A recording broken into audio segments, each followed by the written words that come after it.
Gros bonjour, bonsoir pour nous toutes. C'est avec un pile plaisir nous entrer la caille pour présenter aux revues presse nous pour journée jeudi 25 avril 2021. On commence ce tour de la presse sportive avec l'annonce de la création de cette nouvelle compétition, la Super League européenne, qui a fait le fait d'une bombe ce dimanche. Un projet mené à bien par Florentino Pérez, président du Real de Madrid, ainsi qu'Andrea Agnelli, président de la Juventus de Turin. Les deux hommes sont présentés comme les têtes de banderole de ce projet créé par 12 équipes. 3 écuries espagnoles, le Real, le Barça et l'Atlético, 3 clubs italiens, la Juve, l'Inter et le Milan AC, et 6 équipes anglaises qui viennent compléter ce tableau: Manchester City, Manchester United et Liverpool, Arsenal, Chelsea, Tottenham qui vient tout juste de virer José Mourinho, et la compétition doit composer de 20 clubs au total. On parle du Paris Saint-Germain et de Bayern Munich.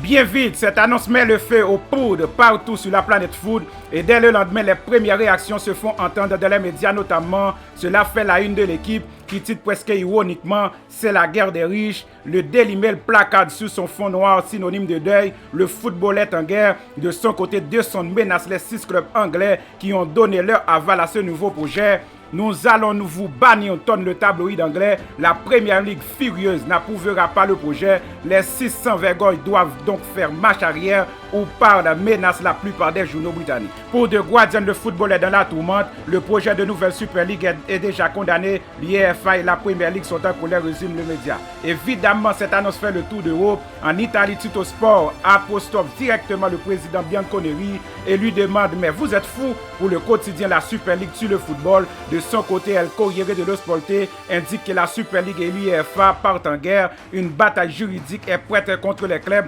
voulant faire sécession. De lourdes représailles sont prévues, laisse craindre le quotidien. La Gazzetta dello Sport y va aussi de son tacle en faisant dans le jeu de mots une Super League et un super nom. Oui, tout le monde est contre ce projet, résume le journal au papier rose.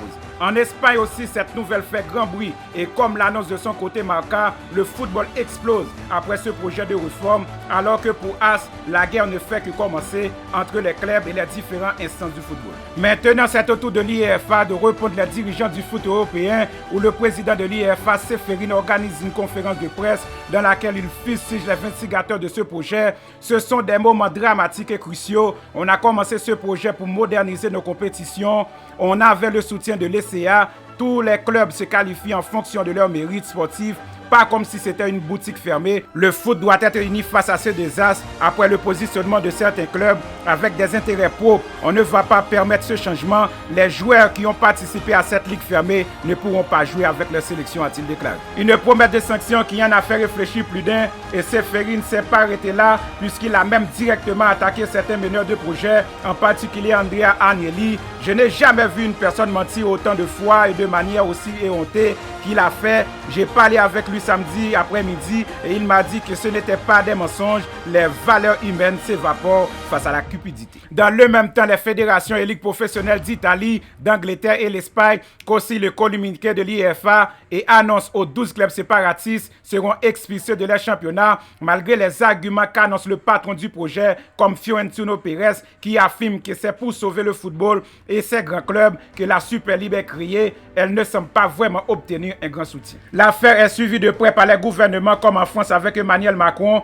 ou en Italie avec le Premier ministre Mario Draghi qui s'est dit en faveur de compétitions nationales. En Angleterre aussi, la nouvelle a été commentée jusque dans les plus hautes sphères du pays. Le prince Williams a ainsi fait part de ses inquiétudes et Boris Johnson a mis la pression sur des cadres de la Première Ligue. Les plans concernant une Super League européenne seraient très dommageables pour le football et nous soutenons les autorités du football dans leurs actions. Ils frapperaient au cœur le football domestique et inquiéteraient les fans de tout le pays. Les clubs concernant doivent répondre à leurs fans et à leur communauté de football tout entière. La contestation s'est aussi poursuivie chez les principaux acteurs du football, les joueurs et les entraîneurs. Marcelo Bielsa qui a parfaitement résumé le sentiment général chez les footballeurs après l'annonce de la création de cette Super League. Pour Marcelo Bielsa, même s'il y a des propriétaires, les vrais propriétaires du football sont ceux qui aiment le cuisson et sans eux le football disparaîtrait. On réagit tous alors qu'il se passe la même chose, que dans le monde entier, les plus puissants deviennent de plus en plus riches et le reste de plus en plus pauvres, a-t-il lâché. Pour Guardiola, ce n'est pas du sport quand la relation entre effort et succès, effort et récompense n'existe pas. Ce n'est pas du sport quand le succès est garanti d'avance. Ce n'est pas du sport quand ça ne change rien que vous perdiez.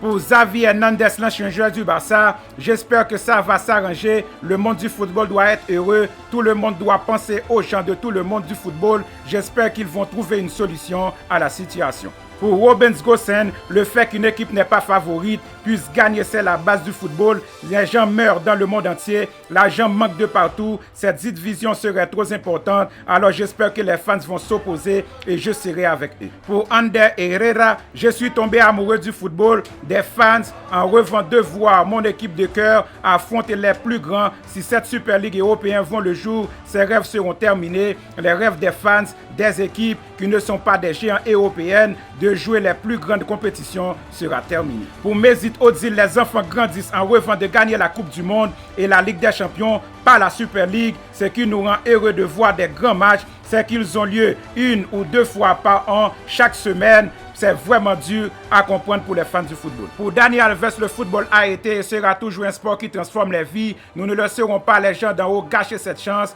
qu'ont les petits de rêver de devenir grands. Pour Yannick Bolasie, j'étais fan de football avant d'y jouer. Je suis un fan de foot maintenant et je le serai après avoir pris ma retraite. Ce n'est pas juste moi. Nous sommes des millions de fans à suivre les équipes semaine par semaine sans nous préoccuper de leur richesse. Pour Alvaro González, je crois au football modeste, aux petits clubs qui veulent faire face aux grands clubs, à un sport à l'écart de l'égoïsme et des égos. Je crois au mérite du sport et au sacrifice de ceux qui se battent pour être meilleurs à chaque saison. Pour moi, le football, c'est ça. Chaque jour, avoir l'opportunité de le montrer. Je ne crois pas au football pour quelques-uns, a-t-il déclaré. Pour Bastian Schweinsteiger, si la Super League est créée, cela va détruire le football et ses ligues nationales telles qu'on les connaît. Ce serait vraiment triste. Bref, tout le monde veut déjà la mort de la Super League. C'est tout pour aujourd'hui. Merci de votre fidélité. À très vite pour une autre vidéo sur Channel Poda Foot.